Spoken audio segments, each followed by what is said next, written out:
Hello everyone, welcome back to my channel Medicoman. आज के इस वीडियो में हम देखने वाले हैं इमरजेंसी इंजेक्शन और मेडिसिन। लेकिन वीडियो स्टार्ट करने से पहले मैं आपको बता दूं कि इस वीडियो में बताई गई जो भी इन्फॉर्मेशन है वो केवल आपके एजुकेशनल पर्पज़ के लिए हिसाब से है। इसमें किसी भी पर्सन के ट्रीटमेंट की सलाह नहीं दी जाती है। अगर आपको किसी भी तरह की कोई मेडिकल प्रॉब्लम है तो आपको अपने डॉक्टर से कंसल्ट करना चाहिए। इस वीडियो में बताई गई इन्फॉर्मेशन केवल आपको एजुकेशन देने के लिए है। तो चलिए स्टार्ट करते हैं हम आज का हमारा वीडियो। तो सबसे पहले हम देख लेते हैं इमरजेंसी इंजेक्शन में कौन कौन से आते हैं। जो हॉस्पिटल में जिन्होंने वर्क किया है उनको इनके बारे में पता है। तो आज के इस वीडियो में मैं आपको कुछ इमरजेंसी इंजेक्शन के बारे में बताऊंगी और उसके क्या यूजेस हैं, किस लिए वो दिए जाते हैं, उनकी डोज कितनी है और रूट क्या है, वो हम पढ़ेंगे। तो सबसे पहले है इंजेक्शन एट्रोपिन। इंजेक्शन एट्रोपिन है वो, इसकी जो डोज होती है वो होती है 0.4 मिलीग्राम पर ml होती है। और रूट इसका IM और IV और सबक्यूटेनियस तीनों रूटों से इसको दिया जा सकता है। इसके जो यूजेस हैं वो है ट्रीट ब्रेडिकार्डिया। ब्रेडिकार्डिया में इसको दिया जाता है, ठीक है। इसमें ब्रीडिंग, जैसे किसी को ब्रीदिंग की प्रॉब्लम हो जाती है, सांस क्या हो जाती है, बहुत धीमी चलने लग जाती है, तो उस कंडीशन में इसको देते हैं। इसके अलावा ये है एंटीडोट फॉर ऑर्गेनोफॉस्फेटिक पॉइजनिंग। ऑर्गेनोफॉस्फेट जो पॉइजनिंग हो जाती है उस कंडीशन में भी इस इंजेक्शन को दिया जाता है। इसके बाद आता है इंजेक्शन फ्रूसिमाइड। इंजेक्शन फ्रूसिमाइड है, उसकी जो डोज है वो 20 मिलीग्राम पर 2 ml है। 2 ml में ये 20 मिलीग्राम आता है इसकी मेडिसिन। और रूट है ये है IM और IV दिया जाता है। इसके जो यूजेस हैं वो हाइपरटेंशन की कंडीशन में इसको देते हैं। मतलब एक तरीके से ये क्या है, डाईयूरेटिक है, जिसको लेसिक्स भी बोलते हैं और फ्रूसिमाइड भी कहा जाता है। हाइपरटेंशन हो जाता है तो उस कंडीशन में हाइपर जो BP है उसको कंट्रोल करने के लिए, उसको डाउन करने के लिए फ्रूसिमाइड इंजेक्शन लगाया जाता है। इससे क्या होता है कि यूरिन का आउटपुट इससे बढ़ जाता है, जिससे जो BP है वो क्या हो जाता है, डाउन हो जाता है। इसके बाद है इंजेक्शन डिजॉक्सिन। इंजेक्शन डिजॉक्सिन है, उसकी जो डोज है वो है 0.5 मिलीग्राम पर 2 ml।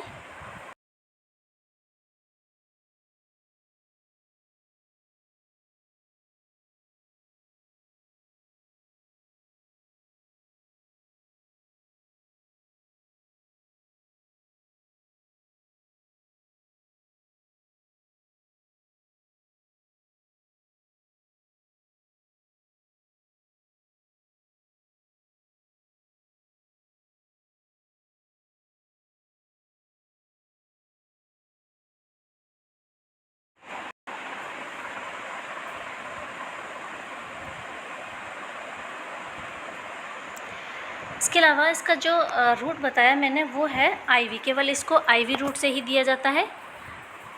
यूजेस में हम देखते हैं इसका हार्ट फेलियर की कंडीशन में इस इंजेक्शन का यूज़ किया जाता है। इसके अलावा इरेगुलर हार्ट रेट हो जाती है, उसमें भी इसको देते हैं। हम जो ये इंजेक्शन दे रहे हैं वो क्या है, सारे इमरजेंसी कंडीशन में यूज़ किए जाते हैं। इसके बाद जो नेक्स्ट है वो है पोटेशियम क्लोराइड। पोटेशियम क्लोराइड जो इंजेक्शन है उसकी जो डोज होती है वो 150 मिलीग्राम पर ml होती है। रूट इसका IV इन्फ्यूज़न है और इसका जो यूजेस है वो use to treat hypokalemia. Hypokalemia में इसको यूज़ किया जाता है। इसके बाद है injection calcium gluconate. Calcium gluconate जो इंजेक्शन है उसकी डोज है 100 मिलीग्राम पर ml है और इसका जो रूट है वो IM और IV दिया जाता है और यूज इसका हाइपोकैल्सीमिया में दिया जाता है ये, ठीक है। ये है आपके जो इंजेक्शन है ये आपके बहुत ही इम्पोर्टेंट है। अगर आप इसको पॉज करके और इसकी क्या कर सकते हो, स्क्रीनशॉट ले करके और अपने नोट्स भी बना सकते हो। बहुत इम्पोर्टेंट है, आपके एग्ज़ाम वगैरह में भी आपके लिए बहुत यूज़फुल रहेंगे ये। इसके अलावा जो मैग्नीशियम टॉक्सिसिटी हो जाती है उसमें भी इस इंजेक्शन को यूज़ में लिया जाता है, कैल्शियम ग्लूकोनेट।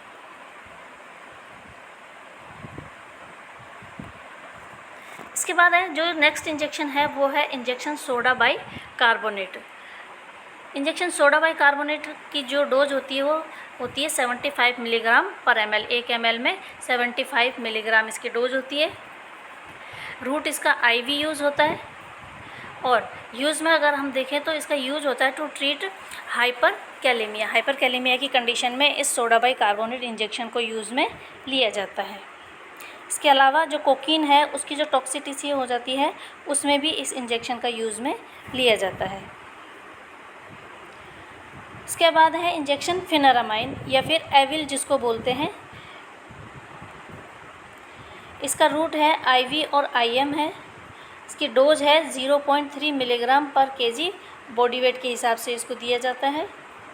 यूज़ है treat allergic condition. Allergic condition में इस इंजेक्शन का यूज़ किया जाता है। किसी भी तरह की कोई एलर्जी हो जाती है, ठीक है, एनाफाइलेटिक जो शॉक है उसमें जाने से बचाने के लिए फिनारामाइन इंजेक्शन का यूज़ किया जाता है। जिस आपने सुना होगा एविल जो इंजेक्शन होता है वो इसी कैटेगरी का है। फिर है इंजेक्शन हाइड्रोकॉर्टिसोन। डोज है इसकी 100 मिलीग्राम। रूट इसका IV और यूजेज है इसका अस्थमा की कंडीशन में इसको दिया जाता है। ये एक तरीके से स्टेरॉइड है। इसके अलावा ऑटो इम्यून जो डिजीज़ हो जाती है उसमें भी हाइड्रोकॉर्टिसोन जो इंजेक्शन है उसको यूज़ लिया जाता है। और ट्रीट स्किन एलर्जी कंडीशन, किसी भी तरह की कोई स्किन एलर्जी हो जाती है तो उस कंडीशन में भी क्या करते हैं, हाइड्रोकॉर्टिसोन इंजेक्शन को यूज़ में लिया जाता है। इसके बाद है इंजेक्शन डाइज़ापाम। इंजेक्शन डाइज़ापाम की जो डोज है वो 10 मिलीग्राम पर 2 ml होती है। 2 ml का एम्पुल आता है, उसमें इसकी जो डोज होती है वो होती है 10 मिलीग्राम और रूट है इसका IV और IM। यूजेस में अगर हम देखें तो ट्रीट प्रोलॉन्ग सीजर्स, जैसे किसी को बहुत लंबे समय से क्या आ रहे हैं, सीजर्स आते हैं, मिर्गी आती हैं, तो उस कंडीशन में इस इंजेक्शन को यूज़ किया जाता है डाइज़ापाम को। ये एक तरह से सेडेटिव का काम करता है। इसके बाद है इंजेक्शन डेक्सामेथासोन। इंजेक्शन जो डेक्सामेथासोन है जिसको डेक्सोना के नाम से भी जानते हैं, ये है 4 मिलीग्राम पर 2 ml। जो 2 ml का एम्पुल आता है उसमें इसकी जो मात्रा होती है, क्वांटिटी होती है वो होती है 4 मिलीग्राम। इसका रूट है IV और IM दे सकते हैं इसको। यूज़ इसका COPD अस्थमा एलर्जी उसमें इसको दिया जाता है, ठीक है। जैसे क्रोनिक ऑब्स्ट्रक्टिव पल्मोनरी डिजीज़ हो जाती है, अस्थमा हो जाता है, एलर्जी हो जाती है। अस्थमा में क्या होता है, बहुत देर तक क्या होता है, पर्सन को बहुत एलर्जी टाइप की होती है अस्थमा भी, जिसमें कफिंग होती रहती है, तो उस कंडीशन में पर्सन को क्या देते हैं, डेक्सामेथासोन दिया जाता है।